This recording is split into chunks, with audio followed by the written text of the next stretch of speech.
Hi folks, welcome back to We the People. I'm Dave Gallus, your host, and in the past I've had guests on, but today it's going to be about me. I'm only kidding. Really, it's about all the candidates that are running for office and how important it is that people get out to vote. You know, my platform is education, jobs, family, and security. Today I want to go in reverse order because security seems to be a very big issue that's going on throughout our country. And although I'm running for state senate, it may very well affect New Mexico. So what I'm seeing is that there's chaos in many cities that we have across our country. And just to name some of them, Kenosha, that's the latest one I believe, Green Bay, Seattle, Chicago, Minneapolis, St. Paul, Fort Wayne, Philadelphia, my hometown, Atlanta, Bakersfield, Boston, Columbus, Des Moines, Denver, Detroit, Houston, Los Angeles, Louisville, New York, Phoenix, Portland, Sacramento, San Francisco, San Jose, Seattle. All these are cities that are under siege by anarchist groups, some of which Black Lives Matter, Antifa. These are organized groups. I mean, go to any of these cities, just key it up on the internet and see what there is. Key in like rioting or crisis or whatever, but key in any of these cities that I just mentioned and you'll see what goes on.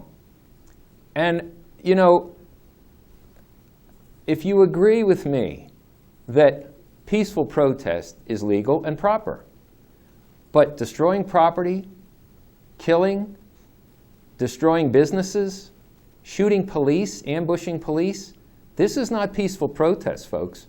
And if you look at these videos that are on the internet, you're going to find out that they're not peaceful protests and they are organized. They are uniformed. They are financed. I was on the show with Peter Goodman and Walt Rubel, and they were aghast to think that I thought this was an organized operation in the early stages. And the name George Soros has been mentioned. I mentioned George Soros. And of course, people say, well, can you prove that? Well, no, I can't prove that right now, but I think it's going to be proven out. But if you use some common sense and you research and look for the truth, I think there will be no question whatsoever that it's organized and that George Soros is pumping a lot of money into this crisis that's going on. And I would say, once you see these videos, think if you were in that situation, you were caught in one of these cities when this rioting's going on. Would you want to be at the mercy of these mobs? It's almost as if, you know, I think to myself, well, what? I've seen horrendous atrocities occur in these cities. They're beating women, large masses of men are beating women. They're attacking the police. They're attacking the police even though the police had firearms. There was that one teenager that had an assault rifle, and he was actually backing up the police. Well, he was attacked by unarmed thugs. One did have a gun, but he ended up shooting 3 of them, killing 2. Why would they attack a person with a firearm unless they were out of their mind or on drugs? Now I'm thinking it could very possibly be, I'm going to make a prediction here, and it might be proven out, that these thugs not only are being paid, but they're also being given some type of drug. Maybe it's a drug of choice, I don't know, but something that makes them turn into like zombies almost. I mean, how does a group of men attack a woman, an older woman? How do you attack people that are in a wheelchair? How do you go up and shoot a child in the head, point blank range? And this race business, that child that I just mentioned was a white child shot by a black man.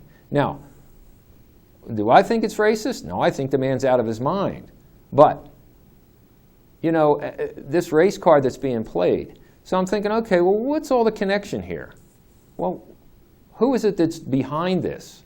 And what I see is violence in these cities. All these cities are controlled by Democratic mayors and governors. Prove me wrong. So why is it that the cities are controlled by Republican governors and senators, or governors and mayors, are not rioting? Because they believe in law and order, like I believe in law and order. I was a Philadelphia policeman for 25 years. When I came on the job in 1971, it was right after the Watts riots in California, the New York riots. They were not Black Lives Matter, it was the Black Panthers were trying to riot in Philadelphia along Columbia Avenue, but we had a mayor that was the former police commissioner, Frank Rizzo. Some folks my age would remember Frank. Heck of a commissioner, heck of a mayor. He stopped that rioting. He saved Philadelphia from rioting, and that's what you need. You need a law and order mayor and governor to stop this anarchy that's going on. So it seems like whenever there's a shooting of a minority, usually black, by a policeman, doesn't matter what color they're, it's automatically the policeman's, he's wrong. It hasn't even gone to court. And again, I would ask you, if you were in that situation and you had to take deadly force to protect you or your family and you killed somebody, would you rather be judged by a judge or a jury of your peers, or would you like to be judged by a mob? You wouldn't survive. So I would say put yourself in the shoes of the other person before you start pointing fingers and saying they're wrong, they're wrong, they're wrong. And I would say that the people that go along with this mob mentality, you got to wonder about them. Don't we want peace here? I mean, I do. And this business of slavery and reparations and 1619 project, where supposedly our country started in 1619 when the slaves were brought over, give me a break, will you? It's like I've never owned a slave. My father, my grandfather, my great-grandfather never owned a slave. How far back do you go? I would say, look at how far we've come. Slavery was an issue. It was a terrible thing. No man should ever be owned by another man or woman. But how far have we come? When I came on, like I said, 71 is when I started. I worked from 1971 to 1996 in Philadelphia Police Department. And I worked in a black ghetto, a 19-year-old white kid in a black ghetto. It's like I must have been out of my mind. But anyway, I survived. But that was when race problems were rampant. But you had Martin Luther King, you had a lot of civil rights leaders that were really speaking peace and turned the table. Now, there were some violent ones too, but I would say their violence, I wouldn't say it was justified, but it was understandable because they felt so frustrated. One of my favorites was Malcolm X. Now, Malcolm X called out the Democratic Party back then. Now, I'm saying I have a lot of Democratic friends, so I'm not trashing the Democratic people that are Democrats. I'm saying that the Democratic Party has been taken over by a regressive socialist group. And anyway, back to Philadelphia, when I saw it was generational welfare, the race problem was big. But it got progressively better to where my son, who was 40 years junior to me, they didn't seem to see black issues. He had plenty of friends that were black kids. And I thought that was wonderful. And our country, I am proud of our country for electing a black president. Now, I'm not proud of the black president. I voted for Barack Obama the first time. I didn't vote for him the second time because I saw how he pulled our country apart. He used the race card to distance our country, or pull our country apart. What I find with the regressive socialist Democratic Party nowadays is that they are about division. They will divide the sexes. They will divide the races. They will divide the rich from the poor. They always have to create an enemy so that they can say, okay, the government, our government, the Democratic government will bail you out. It hasn't worked, folks. So what I'm talking to today, I'm talking to my Republican friends. You have to get out and vote. It's so important that you vote. To my Democratic and independent friends, rethink about the party that is offering you everything and giving you nothing. As a matter of fact, that's a famous quote from Malcolm X. He said, you look it up too. It's a real good video. He said, you keep voting for a party that promises you everything and gives you nothing after the election, you're a chump and you're a disgrace to your race. That's a quote from Malcolm X.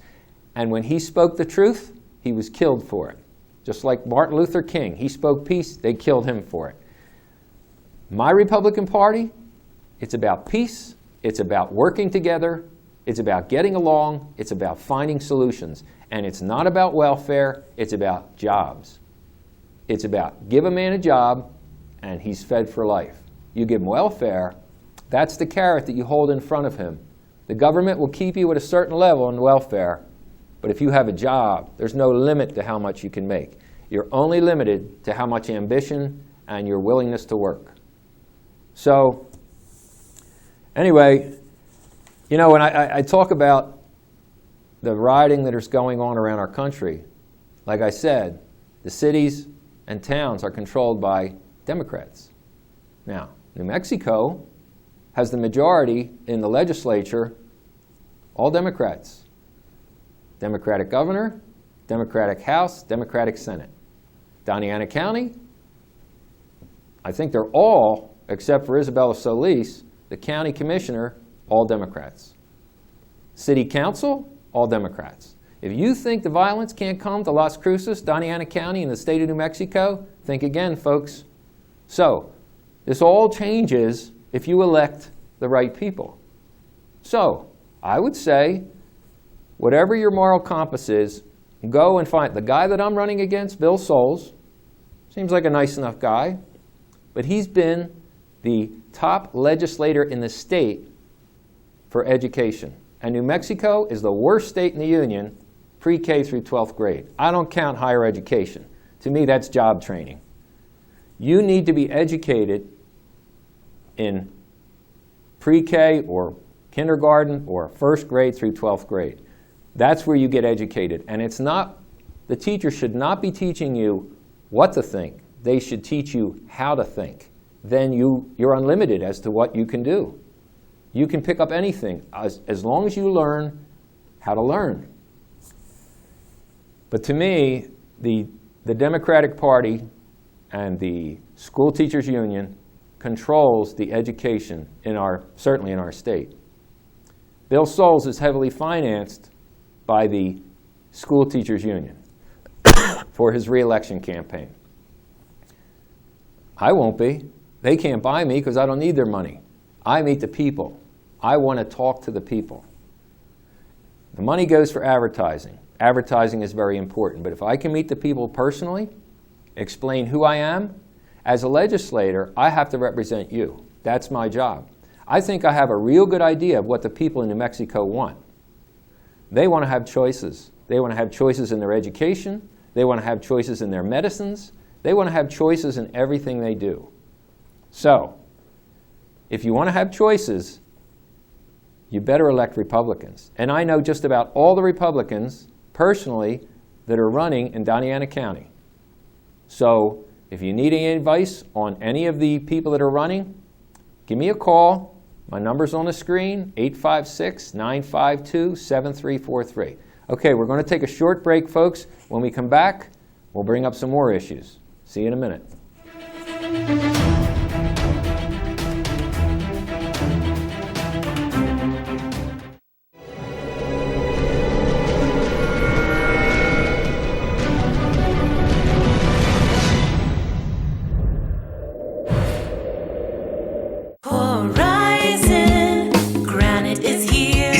Horizon Granite is here. We'll come to you to customize your kitchen and bathroom with beautiful countertops and cabinets. Find out more at horizongranite.com. Call us at 575-650-3180. Horizon Granite is here. It's here. Make yourself a beautiful home. Hi, I'm Ray Bamberg with Here on Earth. I would like to invite you for a free hearing evaluation to our office. We've been here in southern New Mexico for 34 years helping people hear better.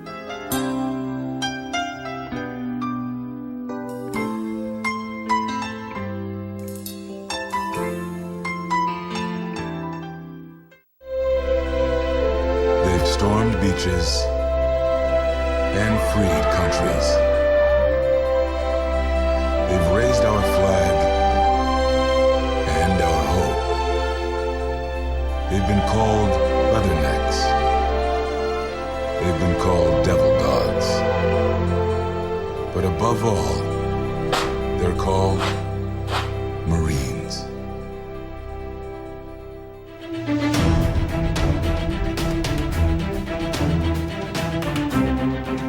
Hi folks, Dave Gallus, your host, back here at We the People, and today's topic is New Mexico in crisis. And you know, I just saw that commercial about the Marines. It's funny, we have superheroes on TV. When I was a kid, it was Superman, Batman. But you know what? We have real heroes in and among us. The ones that served in all of our wars. My dad served in the Pacific and the Atlantic in the Second World War. He was on a destroyer escort, then he was on a LSM. My uncle was on the USS California when it was hit at Pearl Harbor. We have these heroes around us all the time in all the wars that we fought, the Korean War, Desert Storm. We have folks over in Afghanistan that are coming out. These are real heroes. And we have heroes going back in history too. We don't need fictitious heroes. We have the signers of our Declaration of Independence, our Constitution. They put their lives on the line. They actually made this country what it is because they were courageous. They were fighting the most powerful military strength in the world, England at the time. They put their lives, their families' lives, their property, and their sacred honor on the line for us. It's not a whole lot that we're asking for you to do, which is to understand who it is that you're electing to office and then vote. You have to vote. That's your choice. And to me, the only way that you can guarantee that your vote counts and counts correctly is by going in person. It's safe to go in person. Don't let people tell you, oh, it's not safe, you can't. Listen, I don't think we've been told the truth about this COVID-19. Our governor shut down on our state, and I thought, wait a minute, this isn't legal, she can't do that. Well, guess what? 2 years ago, she was given that power, emergency power, by the legislature, our democratically controlled legislature in New Mexico. That tells me two things. That legislature were cowards. They don't want to be held responsible for any mistakes that might be made, like what our governor's doing now, shutting down this whole state because of COVID-19. The governor, and nobody seems to want to tell you how many people have died from COVID alone with no other underlying medical conditions. So you got to wonder, we're not getting the true facts here, but our governor's willing to shut down the whole state, destroying businesses. People are lost their jobs. Yeah, they're getting bailouts from the government, but how long can that last? They want their jobs back. So why is the governor doing this? I always want to ask the question why. Maybe I should have been a detective. Well, I did pass the detective's exam in Philadelphia, but by then I was a diver, and I thought, no, I love diving too much. So why? My question is, why would the governor do this? Why would other governors in Democratic states shut down? Because they want to crash the economy so it looks bad for our president and the Republican Party, which he represents. Does that make sense? To my Democratic and independent friends, come on. Critical thinking is what we need to do here. Because if this economy continues to crash, and if we continue with Democratic-controlled legislatures, state, federal, city, county, we're in big trouble, folks. New Mexico's been run by Democrats for, I think, 90 years, maybe with just a little time at a different crisis, but for the most part, been run by Democrats for 90 years. New Mexico, we seem to be at the bottom of the barrel on everything that's good and top of the list on everything that's bad. Worst education, highest in suicide, very big in drug use. Why is that, folks? As someone famous said once, what the heck do you have to lose? So, I'm running for New Mexico State Senate. A lot of my good personal friends are running for office as well. We're willing to work our tails off to try and get elected to go to Santa Fe and work for you for nothing. We don't get paid. And I had a friend ask me, he said, well, do you think they should get paid? I said, no. I said, I'm willing to work for nothing. I mean, I want to do this out of my heart because I want to help New Mexico. And he said, that's a mistake. I said, what do you mean? He said, you leave out the people that have to make a living while they could run for office. I thought, well, that's a good point. That's a real good point. So I'm thinking, okay, how do you do both? I would say that anybody that's employed when they're running for office, and they can't just show up with a job at the last minute, but anybody that's been employed for, say, a couple years or whatever, before they ran for office, They should be paid an equivalent to what they were getting, no more. And maybe there's a way to guarantee that they'll have that job to go back to after they finish their time in legislature. Retirees like myself, no, you don't pay them, because then you know they're coming from the heart. So there's ways to figure things out. And everybody should be able to run for office. It's not easy campaigning. I'm learning that. Never did this before. And all the people that I talk to that are running, it's like, holy smoke, you don't have a life. I'm looking forward to getting to Santa Fe. It's going to be a relief. Now, it'll be a different kind of pressure. And that brings me into another thing, too. Should the legislature in Santa Fe only be in session for 30 days and then 60 days in alternate years? I don't think so. There's a lot of things need to be done. And it shouldn't be just a part-time job. New Mexico's in trouble. We are a welfare state. And when I see a problem, I want to find a solution. So I look to success stories. One of the success stories we have is our neighboring state of Texas. Texas is very, what would you say, it's business friendly, it's education friendly, certainly people friendly. People are moving from California and New York and many other states that are democratically controlled into Texas. Why is that? It's because their governor solicits businesses, say in California, and says, hey, you come to Texas, we're going to give you a break on income taxes for so many years. We're going to cut regulations that would stop you from progressing in your business. That there's so many positives that Texas has done that we can look at and say, yeah, we emulate that, we can be in good shape too. New Mexico, our governor has shut down our businesses. Now, is that overreach? I certainly think so. Is our governor interested, excuse me folks, is our governor interested in providing for the families in New Mexico, or does she have another agenda? Is she being told what to do to crash the economy, to make it look bad for the president, the Republicans? Seems so to me. I go to city council meetings and county commission meetings and Santa Fe meetings, and it seems no matter what the people do, when they show up in mass numbers, say what they want, come up to the podium, speak out, the legislators vote in the direct opposite direction. It's like, why is that? Because they're doing what somebody else tells them to do, not what the people tell them to do. So the jobs, the education, how about family issues? I'm very pro-family. I'm pro-life. I will always come down on the side of life. As far as abortion goes, the mother, the woman, has the ultimate say. There's no doubt about that. She should have control. But is she fully informed? Even in the early stages. And you know, people say to me, well, what if it's a rape or if it's incest? Well, I would say that whenever that occurs, the woman should be given information about how, in the early stages, she can have an abortion. I think it's a pill or some type of chemical or drug that can stop the process early on. But I would say that if a girl chooses, through her love, her moral values or whatever, to carry the baby full term, we have testing that can identify the father, that criminal, and hopefully he's arrested and put away. But somehow he should have to pay financially for that child's care from birth to age 18. And if the child is handicapped or whatever, that can't take care of itself, then that man should be responsible for life. Now, it doesn't have to be a direct meeting with the mother and the assailant.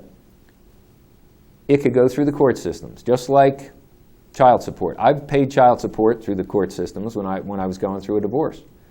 There is no interaction between the two parties, except that the money is transferred through the court system to the woman and the child. So there's always solutions. And late-term abortion, a 15-year-old girl in New Mexico can have an abortion without her parents' consent or knowledge. But she can't see a movie that describes it, not in graphic detail, but the emotional, everything having to do with abortion. And this is exactly what the girl should know. And I wouldn't leave out the men here, because the young men, you know, you hear sex is free, nothing's free, certainly not sex. You're going to pay one way or the other. So if you want to go that route, you need to be responsible and step up. So there's education on all this information. We have 3 wonderful facilities in Las Cruces: Turning Point, CareNet, and Showers of Grace. Turning Point and CareNet are the facilities that actually give instruction, give information, give support financially, medically.